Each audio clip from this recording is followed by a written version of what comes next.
Hey, good afternoon, guys. So Robert Aguilar here with Keller Williams Bocher & Associates here in San Diego, California. We are here today at 7978 Villas in Santa Luz, a very, very unique private community. And as you can see here, we're on a cul-de-sac, so very sought after single-story home. I can't wait to show you inside of all the amazing amenities this has: pool, ocean view, and just an amazing floor plan. So if you're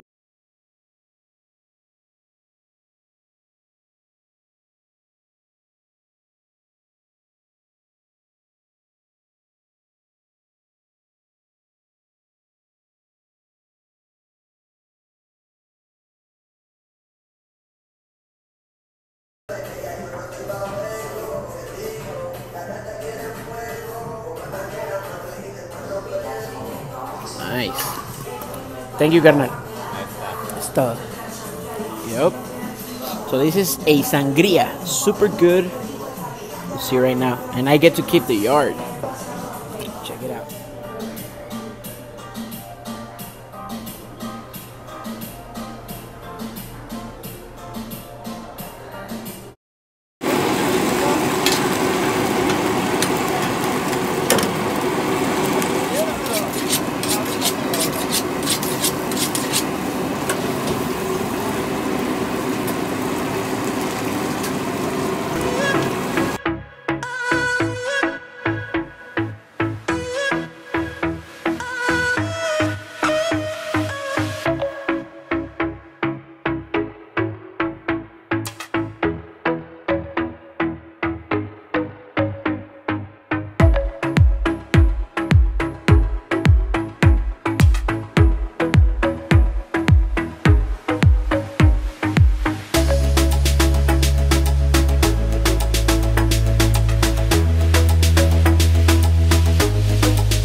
¿Sabes a dónde te estamos llevando? Bueno, solo te vistes de negro cuando vas a un funeral. Y hoy le decimos adiós a una era de mercado inefectivo y a la era pasada. Adiós a los flyers, a los signs y al periódico que ya nadie ve. La DVR mató a los comerciales en la televisión y el podcast dejó en silencio la radio. Y hasta Televisa se vio nervioso. Si no estás dispuesto a cambiar tu estrategia en esta nueva era, aquí tienes una pala para que también puedas empezar a excavar un pozo para que entierres a tu propia compañía. Pero para todo aquel genio que prefiere la vida sobre la muerte de su negocio, te damos la bienvenida a una nueva era. Todos los que se unan van a vivir.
Nice.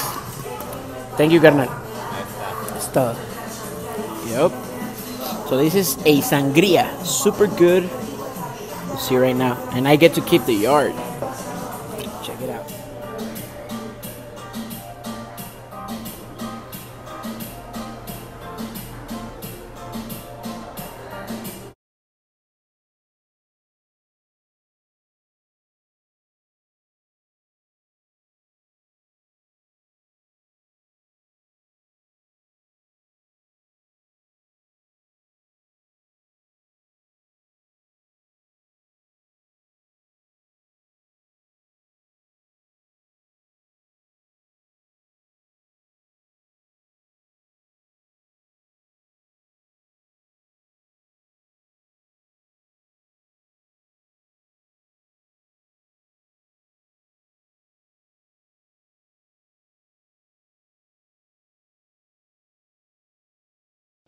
Who's impacting you? Who's in your ear?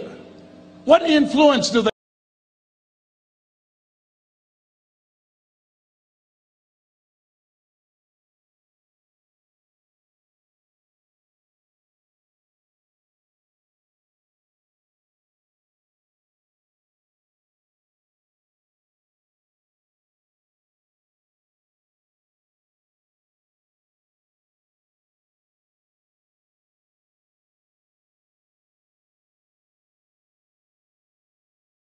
Who's impacting you? Who's in your ear? What influence do they have on you? Dr. Dennis Kimbrough said, if you're the smartest one in your group, you need to get a new group. So practice the principle of OQP, only quality people. And somebody's saying, Les, can I change them? No, it's a full-time job changing yourself. Some people are so negative, they'll walk into a dark room and begin to develop.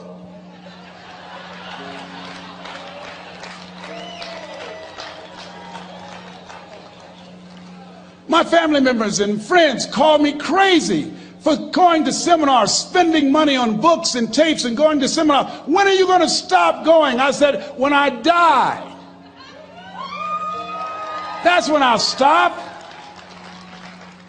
When does a man or woman die? When their dreams die. When do we die? When we stop developing ourselves, expanding our minds, challenging ourselves, raising the bar on ourselves. The best thinking that I had at that point in my life, it produced this life that I have.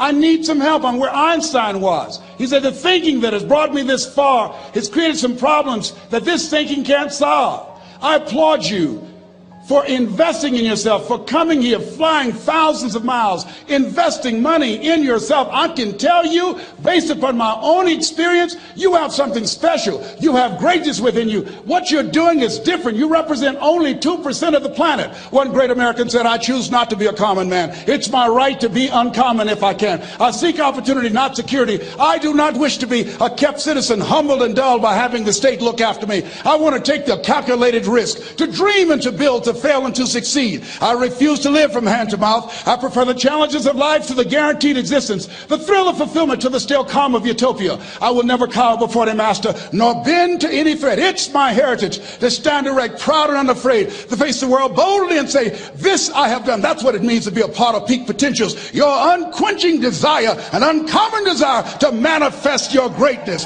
Give yourselves a round of applause.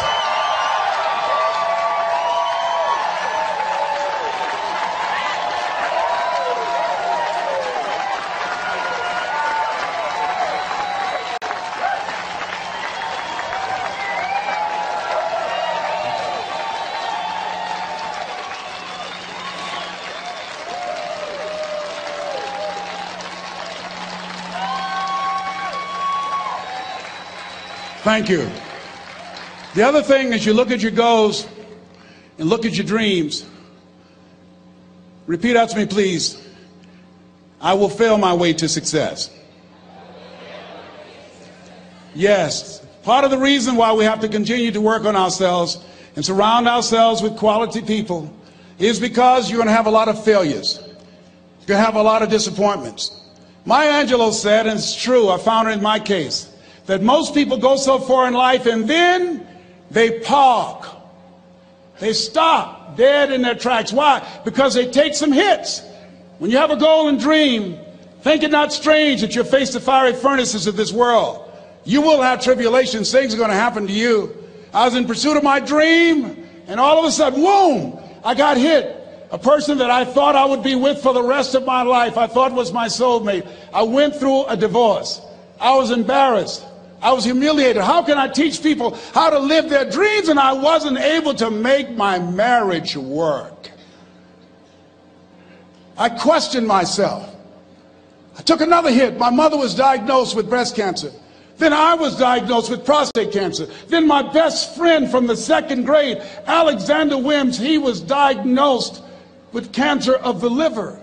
I took a hit, and life staggered me, and I parked. And I didn't turn on my emergency lights because I didn't want to call attention to myself. I didn't want anybody to come and say, hey, do you need a jump? No, I don't need a jump. I'm not out of gas. My battery is not dead. My heart is beating. I'm parked. Leave me be. I'm parked. I was in my comfort zone. I was doing just enough to get by. I was working on a job. They paid me just enough to keep me from quitting. And I worked just hard enough to keep from getting fired. How many know people like that? Blink your eyes if you understand what I'm talking about. I was parked. I knew I could do more. But when my mama died, it took something out of me. When I went through a divorce, it took something out of me. When my best friend died, it took something out of me. I parked. And somebody said that life is like an onion. You have to peel it one layer at a time. And sometimes you cry. Life's going to happen to you when you have a dream. You're going to get slapped around. And don't take it personal. Don't ask, why did this have to happen to me? Why not you? Who would you suggest? You want to give us some names, some email addresses? And don't tell everybody. 80% don't care and 20% glad it's you. It's called life. Suck it up and move on. Get over it.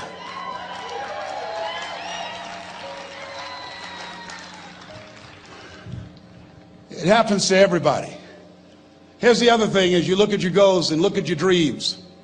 When you're going through some stuff, repeat out to me, please. When things go wrong, don't go with them. Yes, write that down. When things go wrong, don't go with them. When you're working on a business deal, you're counting on some money. Someone said you will get the loan and it falls through. You have an event and the people that you thought would be there and support you, they don't come through. Or someone turns against you or you get ripped off. It's going to happen to you. Happened to me. Someone stole all my products. My database, over 180,000 names and addresses. It's not personal. It's going to happen to everybody. It does. 8 out of 10 millionaires have been financially bankrupt. Walt Disney had 7. He filed bankruptcy 7 times and had 2 nervous breakdowns. It's called life. But I got a saying, when life knocks you down, try and land on your back, because if you can look up, you can get up. You've got the power in you to do that. You've got something special. You've got comeback power. Here's the other thing. Let us say together, it's possible. It's necessary. It's me. Yes, write that down. It's me. Take ownership for your life. Nobody can live your dream for you but you. Nobody's going to take care of your business like you. Stop coming up with excuses. Don't give yourself permission to continue to live a small life. You can't fit a big dream into a small life. Give yourself permission to go for it, to test yourself, to challenge yourself, to live full. I like the saying, always strive to get on top in life, because it's the bottom that's overcrowded. The reason you're here is because there's something in you that says, I can do more. This just can't be it. There's something in you. There's a calling on your life. There's something in your heart that caused you to get dressed and spend the money to go to seminar after seminar and listen to message after message and speaker after speaker. Because there's something in you that tells you this is not it for you. You have not peaked here. There's more in you that you are expressing. Eye has not seen, ear has not heard, nor has entered the heart of mankind what's in store for you if you challenge yourself, if you persist and persevere, if you take ownership for your life. George Bernard Shaw said the people that make it in this life, they look around for the circumstances that they want, and if they can't find them, they create them. Create what you want. You have the power in you to do more than you can ever begin to imagine, to control your destiny, to make a difference in our children, to make a difference on the planet, to make an impact. Let us say together, it's me. And let us say together, it's hard. Say it like you know it. Say it's hard. Ladies and gentlemen, it's hard. There are people who have seen their retirements taken away from them by the corporations that they work for. They were within 2 or 3 years of retiring, and they had it taken from them. The #1 entrepreneurs in this country now are senior citizens. The #1 employer, #2, McDonald's and Walmart. And there's nothing wrong with those jobs. I guarantee you those people did not have a plan to end up living their lives at the end of life with those types of jobs. And they didn't have a plan like you have, and while you're investing in yourself, not to. And it's hard. There are people making choices between purchasing prescription drugs or paying for gas or a mortgage note. It's hard when you're working on a job for 20 years, 30 years, give them some good years, and then they come in and tell you, we've downsized. In other words, you're fired. And then you have to start all over again. How many of you know it's hard? Raise your hands, please. It's hard. And it's not fair. One of the things I like about T. Harv is he talks about work and investing in yourself. It's not fair when people are going up against that kind of stuff to tell them just think positive and be enthusiastic and everything will work out all right. Ain't that kind of party. It's hard. Life will put some knots on your head. I bought my first home for my mother. I was rushing, didn't know what I was doing, and I bought a home that had a lien against it. And they called me, Mr. Brown, yes, there's a lien against your property. We need $55,000 if you're going to stay there. Wait a minute, sir. I just bought this home. The guy told me there were no liens against it. I'm not the one that owe you the money. You should have checked that out, Mr. Brown. Come on. I called my attorney. We followed up. Yes, Les, there's a lien against the property. But he told me there were no liens. He lied, obviously. Oh, my God. He told me he wanted to help me because he admired the fact that I was buying this home for my mother and that he was adopted, and he identified with me. Les, he suckered you. He played you, man. So what? Well, would they take payment arrangements? What about $5,000 a month? They want all the money, Les. They want all the money, or you're going to have to get out. The house is going up for sheriff sale. Do you have it? No, I don't have it. Can they give me some time? Tell them to give me 3 months, please. Give me 3 months. My mother's in her 70s, man. She has a bad heart. Don't do this to me. This is my dream. Don't do this, man. Please, let me talk to them. Les, I'm talking to their attorney. They don't want to talk to you. I've got to talk to the attorneys. Do you have the money? No. Will they give me 3 months? No. What about 2 months? No, Les. They want the money in 7 days. Oh, my God. Let me call you back. I'm not sure. And I walked the floors thinking, God, how could this happen to me? I got to figure this out, huh? I got to figure this out. It seemed like the days are just ticking off, ticking off. Thursday, I had to call them and let them know. They called me, Les, do you have the money? No, I don't. Friday, you have to leave. The sheriff will be there. You're going to have to leave, Les. They're going to take my house. What about my down payment? You lost it, Les. You lost it. Okay. I got to go. Yes. I prayed, Lord, please, if you show me that you're real, if you're really real, you think Paul worked for you, you haven't seen anything. Don't let me lose this house and watch what I'll do for you. I was trying to cut a deal. Have you ever tried to cut a deal?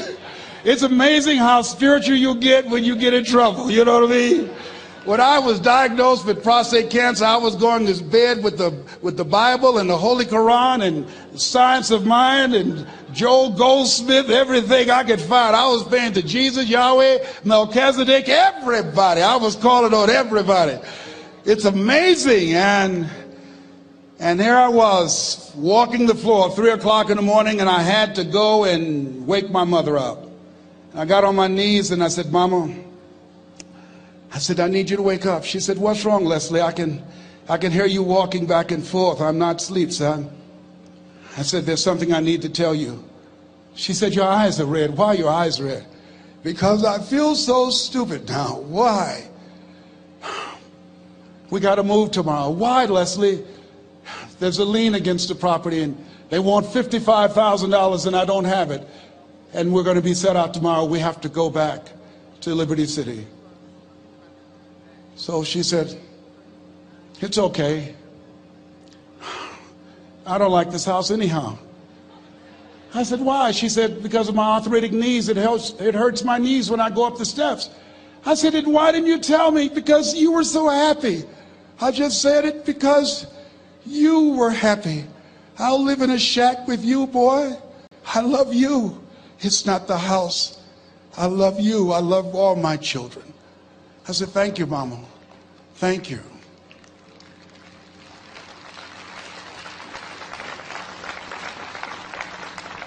And the next day when we were in the truck going back to Liberty City and we pulled down 68th Terrace, the neighbors came out and said, wow, Mamie, Mamie, y'all coming back?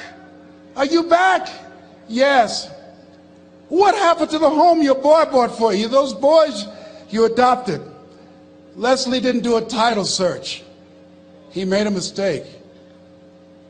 And boy, I was so humiliated. How many ever made a mistake that you were just humiliated? Raise your hands. I was devastated. I was taking the furniture off the truck, and my mother came, and I was crying. And she said, boy, I said, yes, ma'am. She said, hold your head up. I said, Mama, I can't. She said, hold your head up. I said, why? Look what I've done. She said, it's okay. It's okay. You are going to make a lot of mistakes in life, young man. You're going to fail your way to success. You have nothing to be ashamed of. Keep your head up and take that furniture back in the house. I said, yes, ma'am. And I learned something from that. If you ever go through something, hold your head up. If you ever make a mistake, hold your head up. If you ever do something that everything goes wrong, life catch you on the blind side, hold your head up. It's not over. Goethe said, that which does not kill you will make you stronger. Hold your head up. Shake someone's hand on your right and left and say, hold your head up.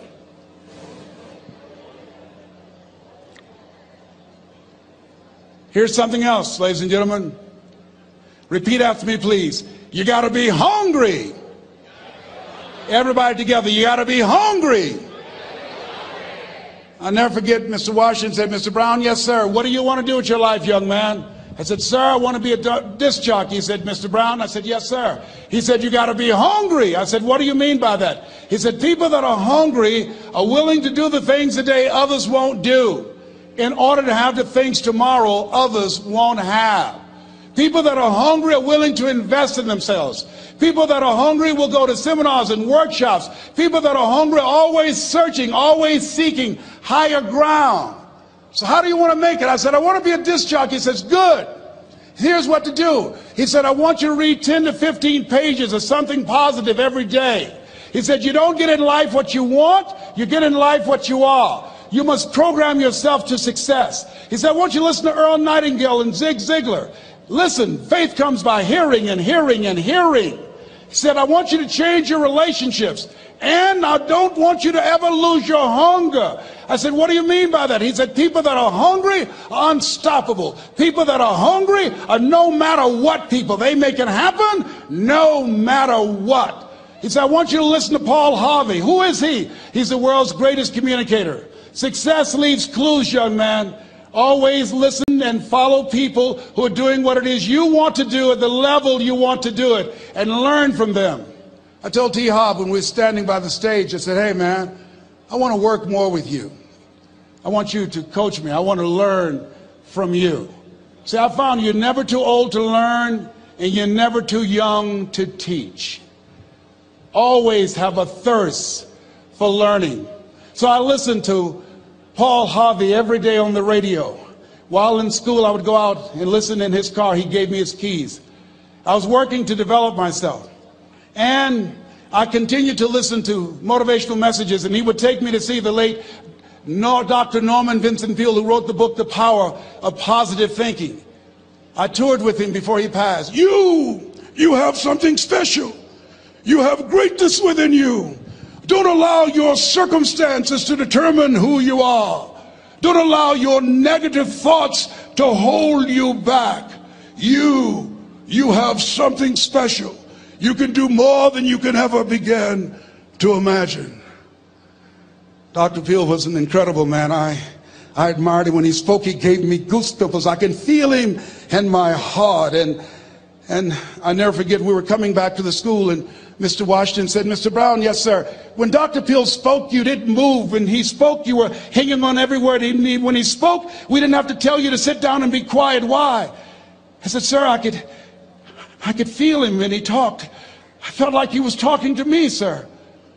He said, he was. I said, but he doesn't know me, but he was speaking to you. Did you feel him in your heart? I said, yes, sir. He said, most people feel him in their head. If you felt him in your heart, he said, listen to him, son. Follow him, learn from him. And I would go to seminars and workshops. Anywhere I would find where Dr. Peel was, I would be in the audience. I would drive 200 and 300 miles just to hear him speak. And my dream and vision was to share the stage with him. I thought about it. What is your goal? What is your vision? I want you to hold it in mind. There's some power in that. Because when I became involved in speaking, I never forget, I got a call from Og Mandino, who wrote the book, The Greatest Salesman in the World. He said, Les, I'm stuck in Philadelphia. I need to be in Kankakee. Dr. Norman Vincent Peale is appearing. I can't make it. I heard you're in Chicago. I said, yes, I am. Can you go and open for me? I said, yes, man. Oh, my God. Dr. Peale, I said, yes, I'd love to do it. And I went there and I came. I said, hi, I'm Les Brown. He said, you're not the band of renown? I said, no, I'm Mrs. Mamie Brown's baby boy. I'm here to speak. He said, come backstage. And his wife, Martha, was there. And she said, Papa, Les Brown is here, the speaker. And he said, Les Brown,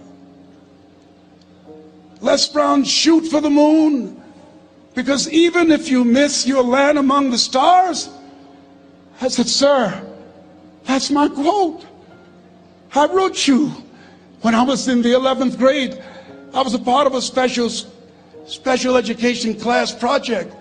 That's my quote. He said, I know. I end all my speeches with that quote.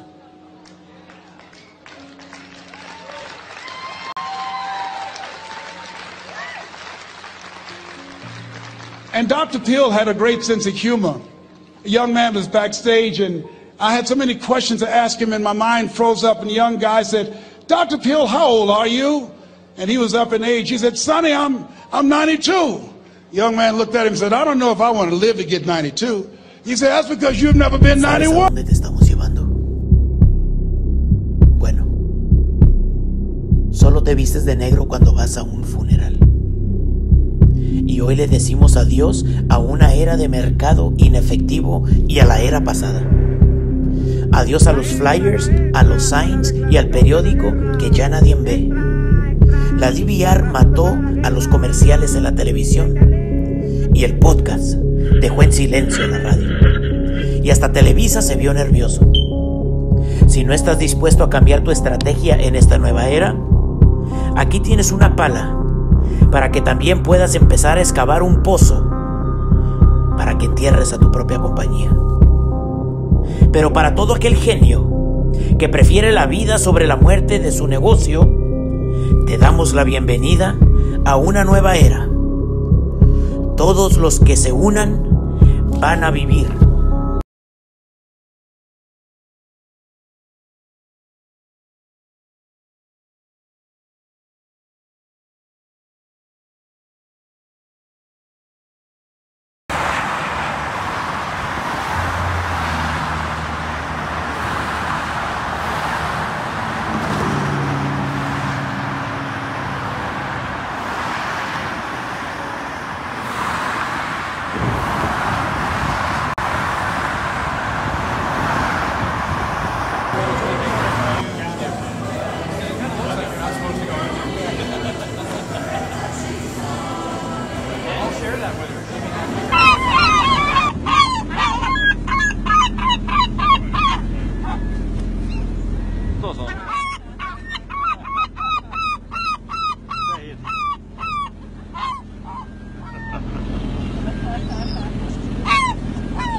Sett dem dit.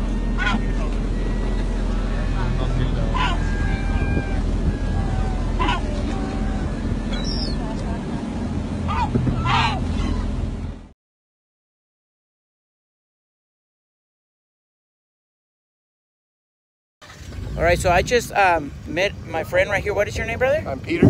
Peter. What kind of calipers you were telling me to look for? MGP caliper covers, Chula Vista, California. Beautiful. They make They're them right on the there. truck right there. They're beautiful. Beautiful. So I'm gonna go. What's his name? Who do I talk to? Mike. Mr. Mike. At MGP Caliper Covers, Chula Vista, California. We're coming to you. Right Thank on. you so much. Dale.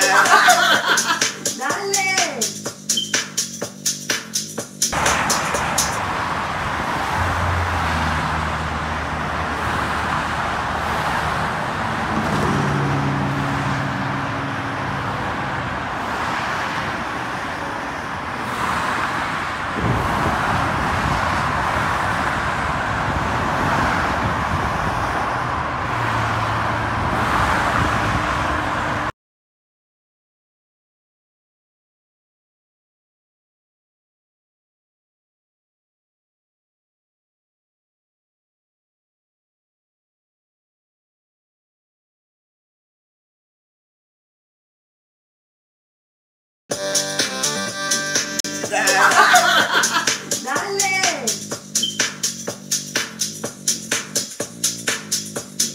Ah, no quiero, la verdad.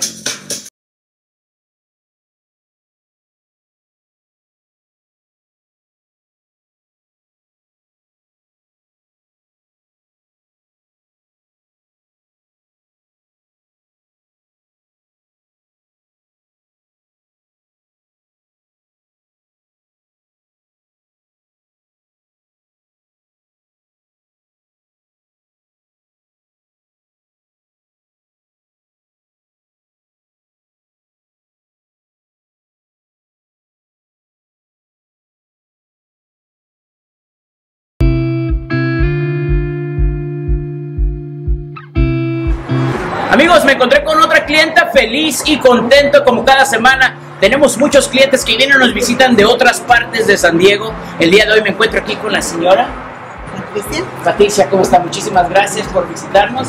¿Desde dónde nos está visitando usted? Oceanside. Desde Oceanside. ¿Y cómo fue que usted se enteró de 905 Auto Auction? Porque cada martes y viernes no me pierdo tu programa. Me realizo con ustedes a las 10:30 hasta Wow. que termine. Muchísimas gracias por su Facebook apoyo. y Y por YouTube también. Muchísimas gracias. ¿Esta es su primera vez que viene aquí, verdad? No, ya he venido unas 2 o 3 veces. Wow, pero nos vio en Facebook, en YouTube y dijo, voy a ir a Voy a ir a ver qué me hallo. Y sí, me voy a ir comprando. Qué bien, qué bien. ¿Qué le podría usted decir a la audiencia que tenemos de Facebook y de YouTube? ¿Qué les podría usted recomendar de 9?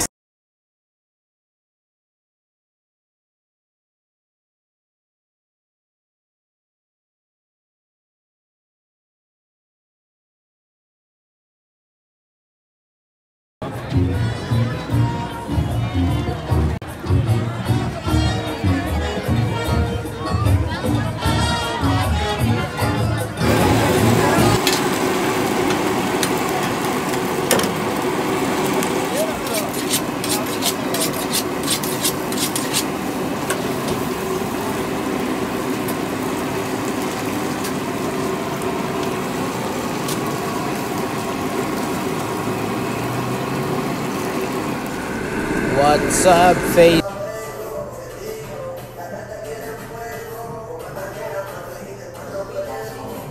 Nice.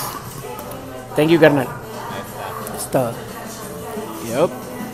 So this is a sangria, super good. You see right now, and I get to keep the yard. Check it out.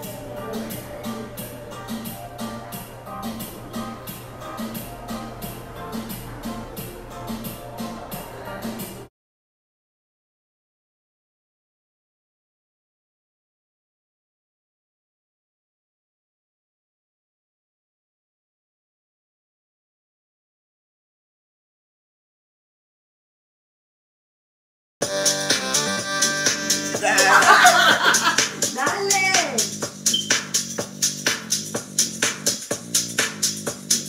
Ah, no quiero, la verdad.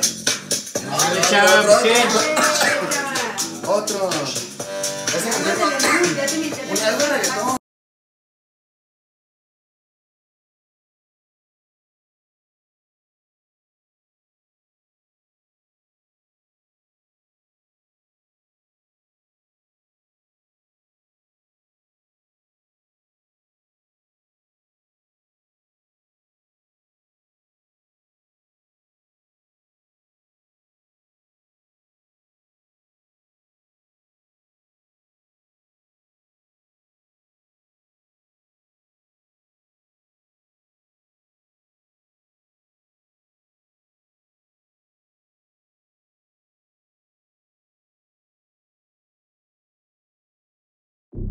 ¿Sabes a dónde te estamos llevando? Bueno, solo te vistes de negro cuando vas a un funeral.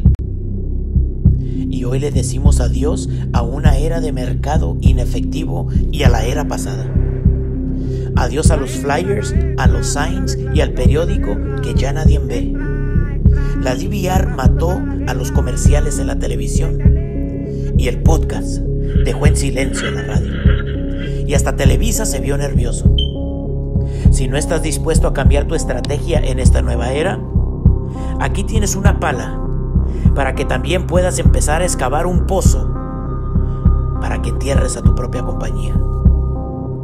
Pero para todo aquel genio que prefiere la vida sobre la muerte de su negocio, te damos la bienvenida a una nueva era. Todos los que se unan van a vivir, y los negocios que no se unan morirán.